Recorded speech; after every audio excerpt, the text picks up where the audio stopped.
The Blue Jays are making waves at the winter meetings right now, and what we're hearing is the kind of news that could completely alter the course of this entire offseason.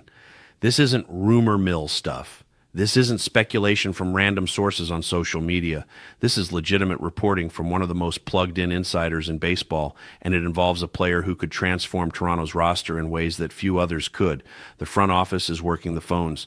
Conversations are happening in real time.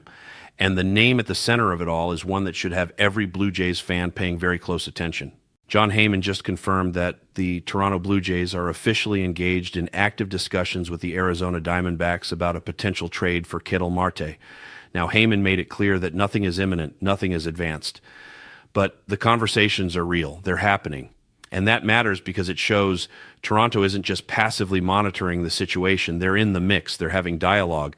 And when you're talking about a player of Marte's caliber, just being in the conversation is significant. So let's talk about what Ketel Marte brings to the table because the numbers are absolutely elite. Over the last 3 seasons, he's posted a 16.0 wins above replacement. That's not good. That's exceptional. That puts him among the most valuable position players in all of baseball. His slash line during that stretch is 283, 368, 519. Consistent contact, excellent on-base skills, legitimate power, and the ability to impact games in multiple ways. And he's not just an offensive threat. He's an elite defender at second base. He gives you production on both sides of the ball, which is exactly what championship teams are built on. But here's where it gets even more interesting. Marte is under contract through 2030, 5 more years of team control, and his salary structure is incredibly favorable. He's making $16 million in 2026, $12 million in 2027, and then around $20 million per year after that. For a player who's consistently producing at an elite level, those are bargain numbers. When you compare his production to what he's getting paid, there are maybe a handful of contracts in all of baseball that offer better value.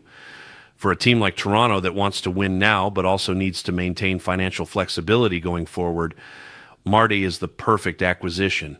And the timing of this is crucial. The winter meetings are happening right now in Orlando. Every general manager, every executive, every decision maker is in the same building.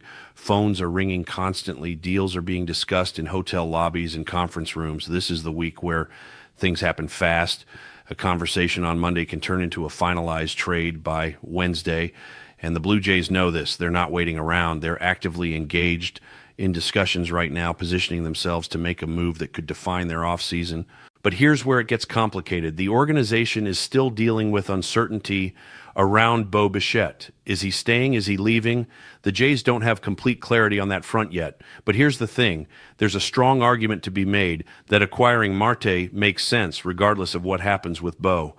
Bichette is eventually going to move off shortstop. Everyone knows that. His defense has been inconsistent, and the expectation is that he'll transition to second base or third base at some point, possibly as soon as next year.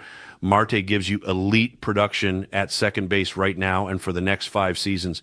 He's not a question mark. He's a proven commodity who delivers year after year. So even if the Jays don't have complete clarity on Bo's future, Marte still makes sense. He provides exactly what Toronto values: consistent high-level production and solid defense. He's the kind of player you can plug into your lineup and forget about because you know exactly what you're getting every single night. That consistency, that reliability is worth its weight in gold, especially when you're trying to compete for a championship. But acquiring Marte isn't going to be easy. Arizona isn't looking to dump salary. They're not in financial trouble. They're trading a superstar, and they want a significant return. And what they want is young pitching. Ricky Tiedemann is seen as untouchable by Toronto. He's off the table. But names like Johnny King, Gage Stanifer, and Jake Bloss could absolutely be part of the conversation. That's the price you pay for a player of Marte's caliber. And Toronto's farm system isn't deep. They don't have an endless supply of elite prospects, but they have enough high-quality pieces to put together a competitive package if Ross Atkins decides this is the move to make. And here's where the decision becomes critical. Do you trade 1 or 2 of your top pitching prospects for a proven superstar who's under contract for 5 more years, for a team that just went to the World Series, for a team that's operating in a win-now window? The answer should be yes every single time.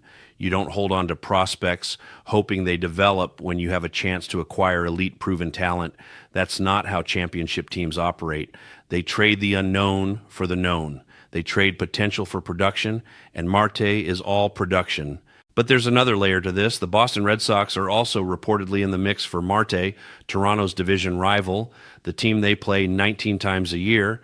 If Boston lands Marte, not only does Toronto miss out on an elite player, but they also watch a direct competitor get significantly better. That's a nightmare scenario. That's the kind of outcome that shifts the balance of power in the division. Toronto cannot let that happen. They need to be the most aggressive team in the room. They need to put together the best offer Arizona's going to see and get this deal done before Boston or anyone else can. And here's the reality.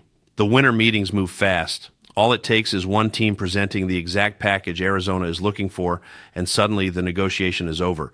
Urgency can escalate at any moment. Exploratory conversations can turn into formal negotiations overnight. Toronto needs to strike now while they have the opportunity. They need to be decisive. They need to be aggressive, because if they hesitate, if they try to hold on to their prospects or wait for a better deal, someone else is going to swoop in and take Marte off the board. Think about what the roster looks like if they land Marte.